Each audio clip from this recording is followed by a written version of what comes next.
Some wrap up, two books. Come on, Corrine. Hi, welcome back to my channel. Today I'm doing a November wrap up of all two of the books that I read this month. And if you think that sounds bad, I actually started this one like the week before Halloween, so this is like a 5 week wrap up. It's been quite a month. I was ill, I was quite busy. I went to the Cotswolds for the weekend, which sounds like the perfect time to read like an autumn book, but I was like so busy with family that I think I read for like 1 hour in total. But it was all okay. I think it's okay to have a slow reading month from time to time, especially when you're like such a slow reader like me. I basically read at the speed at which I'm talking right now, which is pretty slow. I don't know how people read and like listen to audiobooks at a really quick speed of like like surely it's like watching a film in fast forward. How can you enjoy that? Can't you just take a breath, relax, and just like absorb the story in a normal way? If you're a fast reader, can you tell me like if you see it in normal speed or if it's fast? Like I don't understand. Maybe my brain's just not programmed that way. Anyway, I read these books at my normal pace and I didn't read every single day or maybe read a bit less from day to day than I normally do, and that's why I only got through the two. So let's just talk about them, shall we? And then I'll be back next month with probably another 5, 6 book stack for you. So, first, around Halloween time, I read Home Before Dark by Riley Sager. And this is the first Riley Sager book I've read. I think she's quite a popular horror author, quite contemporary, quite easy. I read this after finishing Alchemized, and this was such a like normal sized book, and it took me so quickly to get through each page. I was like, oh, I'm getting through this at such a speed compared to Alchemized. But because of various things going on, it still took me a few weeks to finish. And I actually really enjoyed this book. This is about a woman called Maggie who grew up in this big haunted house called Bainbury Hall, but she doesn't have any memories of having lived there. They fled this house in the middle of the night when she was 6 years old, after only living in it for about a month, and afterwards her father wrote a book that turned out to be a bestseller all about the haunting that they experienced. This book, being like the smash hit that it is, really affects Maggie. She becomes kind of famous against her own will just for being a character in this book, and people, see her as this character rather than the person that she is. And the girl described is even like quite different from who she is. It's like quite a simplified version.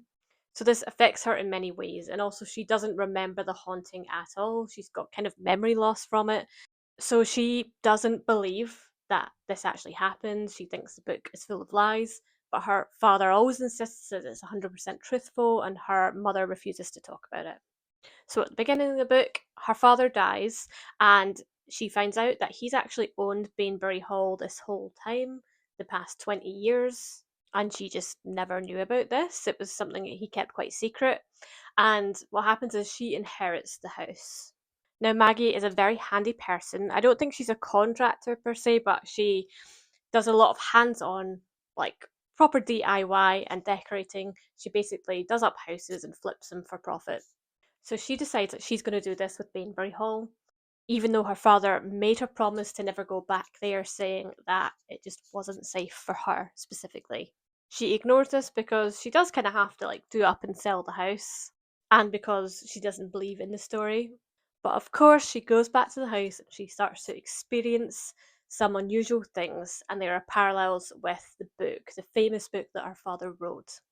Now, this book kind of has a story within a story.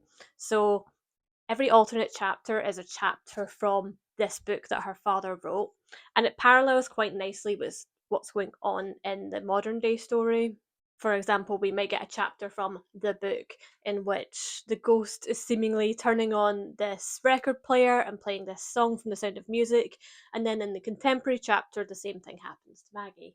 This is a really great narrative device because it leads to a lot of tension, because you go into the contemporary chapter expecting to have something happen, and sometimes it does happen and sometimes it subverts your expectations, and sometimes you can see like where their truth lies and where there is a bit of kind of embellishment to the truth, let's say. And we get to see how these two stories diverge. And we basically try to solve this mystery with Maggie of what aspects of the haunting are real, what is the true story behind this haunting, and all gradually becomes clear. I won't spoil it because this is the kind of book you want to go in blind and solve the mystery for yourself. But I liked it. It was an interesting story. It was easy to read, but it was also well written, not in a literary sense, but it was very accessible. Now, I do like a good horror movie, and I think I'm quite difficult to scare, so I didn't really find this book scary. I found it just intriguing and like a bit of a mystery.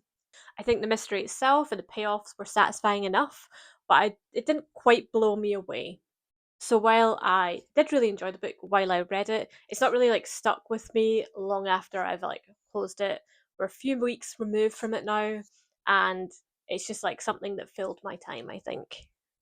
But I definitely would consider reading another Riley Sager next Halloween. And I thought it was pretty good. It reminded me a lot of The Haunting of Hill House. I've not read the book, but the Netflix series. Although the Netflix series is a bit better written than this and a bit more chilling. But it had the same kind of vibes of the father taking the kid and leaving in the middle of the night, this haunted house, warning the kids not to go back. All of those elements were kind of the same.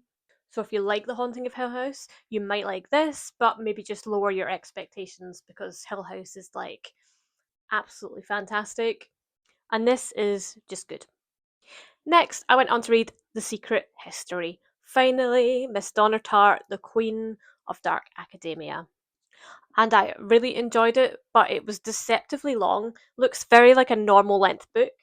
Not dissimilar in size to this book. Like, it looks like it's maybe 100 pages more, but it's actually deceptively big. It's 630 pages long.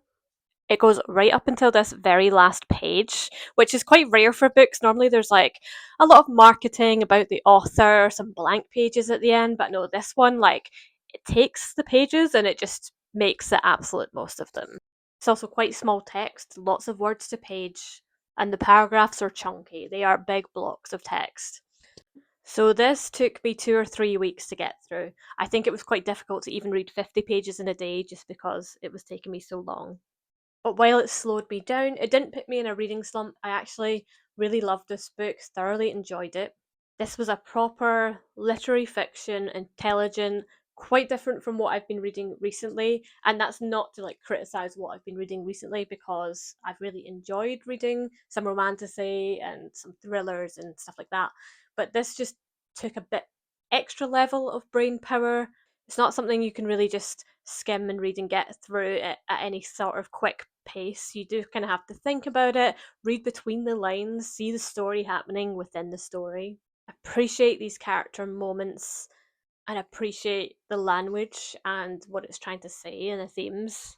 So I do think this book deserves to have it not rushed, to like take your time and to really think about what you're reading and like savor it. I loved the language in this book. It was so descriptive and kind of brought this world of Hampton to life. It was just perfect for reading in the kind of autumn winter time because it's set in Vermont, which is both very snowy in the winter, very beautiful and autumnal in the autumn. And we follow our main character, Richard, as he goes to Hampden in the fall and kind of basically until this term ends in the summer. So there's a lot of description of the weather and the setting of this university and this town. The characters in this book were amazingly written. They all had their own fatal flaws in their own way, and they all simultaneously felt like real people but also archetypes. Like you could really see that we were seeing them through Richard's unreliable lens. For example, Camilla, who's the only female character in this little squad, is kind of romanticized and sexualized by Richard, our main narrator. And so her character is a little simplified from what she probably is like in real life in the world of this book. I've seen people say that as a criticism of her character, but I do think it's not that her character is lacking, it's that Richard fails to see her as a fully fleshed out person that she is. I think he does see glimpses of who she really is, but sometimes it just gets a bit lost in his own feelings. Richard himself, as our narrator, is also an interesting character because he's recollecting this event like in the future and telling us the story. So you can tell he is unreliable and he's biased and he's maybe filtering like his recollection of the events through the lens of what happened. so I don't think it's a spoiler to say because it's on the first page. The gang kill their classmate Bunny, and Richard is a part of that. They're all a part of that. Obviously, they all feel a degree of guilt, and that affects them in all different ways. But in the retelling of the story, Richard's always bringing our attention to areas in which Bunny is flawed. We don't see a lot of Bunny's good qualities. We see his kind of careless behaviour, the way he would steal things. Like there's this scene where he goes into the kitchen and there's this cheesecake in the fridge and it has a note on it saying, "Please don't take this because I'm on financial aid." And he just takes it without a care in the world and starts eating it, which kind of shows you the kind of person Bunny is. He's kind of an asshole. He pretends to be rich, but basically is given all of his money by his friend Henry. He invites Richard out to dinner, has this really expensive dinner with loads of champagne, and then pretends to forget his wallet, landing Richard with the bill, which he can't afford either. And Henry has to bail them out. There are so many instances where Bunny behaves in this way, and you really start to hate Bunny, and you're not really that sorry that he's dead, at least not from the perspective that he's this big loss on the world. But because Richard is unreliable, you do have to take this with a pinch of salt and bear in mind that he might be just remembering Bunny as badly as he possibly can in order to make himself feel better about the situation, which is probably true to a degree. We have other interesting characters like Judy Poovey, the girl from California who's kind of addicted to drugs and is sort of disdained and loathed by Richard, probably because she represents like his home life, which he's trying to escape from. We have Julian Morrow, who's the classics professor that takes this small class of students. He's also a really interesting and complex character. It's such an odd situation to have this professor who takes a small class of 5 to 6 students and insists that he has to teach them in all of their subjects and basically make them into little mini hymns. It's quite inherently narcissistic, and we see the students sort of loving him and romanticizing him to a degree. But the reality of the situation is like he's just a guy and he's flawed in himself, and he does actually play such an influential role in these students' life that perhaps led them to go down this path in the first place. All very interesting. I won't go too much more in depth about it because I don't want to get into more spoilers. However, if you haven't read it, I think that you should. I think it's a kind of classic dark academia book talk book for a reason. And I think I'd quite like to reread it with a bit of closer study next time because I don't feel like I fully grasp everything that it's trying to say on the first read through. I think it was just a bit of an experience and I've got some ideas here and there, but I would like to kind of watch some reviews, watch some like academics break it down a bit more, and then reread it knowing now how the book ends and all of the twists and turns that happen. So that's it. That's my very short wrap up. Let me know if you've read either of these books and what you thought of them, particularly The Secret History, because we can really get into thoughts and theories about it. I'll be back next week with another video all about my winter reading list, so be sure to tune in for that. Subscribe to my channel, I put out new videos every Tuesday, and thank you for watching. Bye!